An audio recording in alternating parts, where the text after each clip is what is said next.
It's Tim Benner and Jennifer Tracci. We're here at the South Carolina Poultry Festival in Batesburg, Leesville. All of our Saluda and Aiken fans, come out and see us. We'd love to see you out here this evening. We're going to have a whole bunch of fun. Tell you all the fun festivities going out here on a night that may look cloudy. There are a few showers, but there's an improving forecast. We'll talk all about it coming up. Right now on News Channel 6 at 5, an emergency discussion about rising crime in Allendale. We've got the details. Also ahead, your chance to have a say in how your tax dollars are spent. We'll tell you how. And it's National Nurses Week. We will hear from medical professionals about the important role they play. As your News at 5 starts now. Live from Television Park, this is Wjbf News Channel 6 at 5.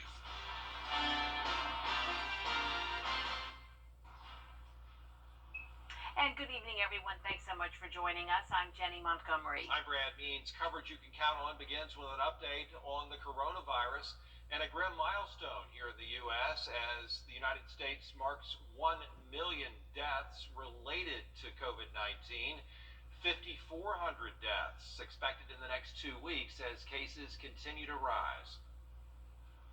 It is very likely that all of us who've been vaccinated will have a diminution of the level of protection after a certain number of months.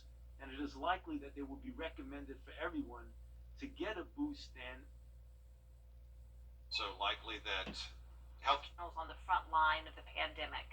News Channel 6's Bria Smith spoke with local nurses and physicians about what the week means to them. Most would say nurses are the backbone of the healthcare community before and during the pandemic. In fact, some nurses say they do what they do because their first thought is, how can I help?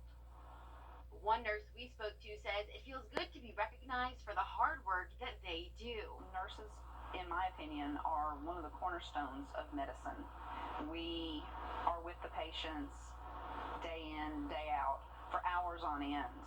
We form relationships with them, we gain their trust, and we're with them through some of the best and some of the worst moments in their lives. Nurses Week began May 6th and continued for the past week. At Augusta University Health, nurses participated in all sorts of events.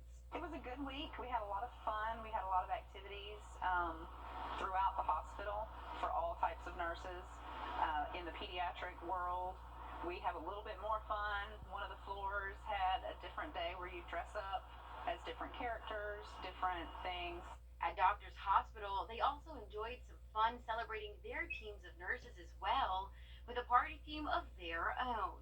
Today there is a really big party, a Hawaiian party, where you have to wear a lei and you go get the barbecue, and that's going on as we speak. Dr. Rumba says the role of a nurse is instrumental to the healthcare system. Any institution that provides healthcare recognizes that a strong nursing staff is vital.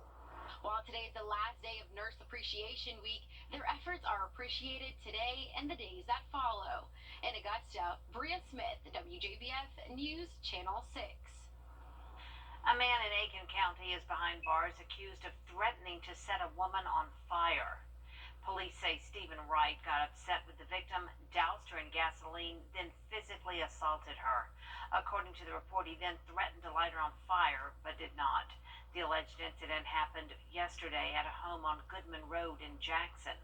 Wright faces several charges to include kidnapping, arson, and assault. Well, a back and forth over funding between the Augusta Port Authority and the city's Parks and Recreation Department. July 31st. In Augusta, Denise Jefferson, WJBF News Channel 6. More details now about the possible demolition of Dogwood Terrace in Augusta. In fact, Augusta's Housing Authority met with residents today to explain the demolition process and where things stand right now. So far, the application for demolition has not made it to HUD. Housing Authority leaders are expecting to have that finished by August, and then it'll take a couple of months for HUD to approve it, and once that happens, they can start the relocation process, a process that will come in two forms. And so that could be either transferred to a different public housing development, or potentially it could be a tenant protection voucher, which then they would be able to participate on the Section 8 program and find housing wherever they wanted to in the area. And that housing voucher could also include Columbia County. We'll have more details about the relocation assistance coming up tonight on News Channel 6 at 10 and 11. Several changes are coming to the Allendale Police Department. The department will no longer provide 24-hour police protection due to having only 2 people on staff. The Sheriff's Department and a number of other agencies will fill in the gaps in service. The police department will respond first, followed by SLED, then Highway Patrol, DNR, and others. For now, people who live there know what they want in the next police chief. It'll take a good fellow to come down here and to understand the community a little bit and work with the community. And at times, the police officers need to be a little more concerned with talking to the people in the community. It is still unclear when a new chief will head up the department. Ballots are already being cast in early vote. Parents are still being affected by the baby formula shortage across the U.S. The shortage on formula has left some parents to think of other options when it comes to feeding their children. One mother tells us she's tried breastfeeding due to the shortage, but she also advises mothers to look at other options. I say try everything out there. They make pills, different foods. Talking to lactation consultants really helped me out a lot. Lynn says she has had to drive more than an hour to find baby formula. All desperate parents are scrambling to find baby formula all over the country. That's why the president says he's going to work on this national shortage, as Hannah Brandt reports.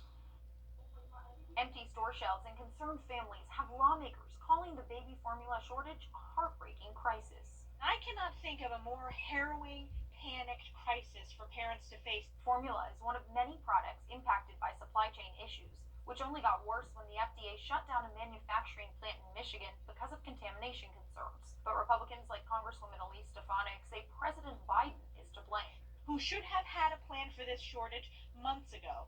Instead, bare shelves Biden has continued to pass the buck. Democratic Congresswoman Abigail Spanberger tells me this shortage is separate from other supply issues and says it shouldn't be made into a political talking point. The ability to feed children across the United States is not one that should become such a partisan, polarized issue. Now President Biden is trying to address the shortage by cutting red tape for manufacturers and increasing foreign imports. So our message to parents is we hear you, we want to do everything we can, and we're going to cut every element of red tape to help address this and make it better. But bipartisan calls are growing for the president to go further by using the Defense Production Act. We should not be afraid to invoke the DPA to ensure that we can protect the health, nutrition, and the ability to eat of our nation's babies and children.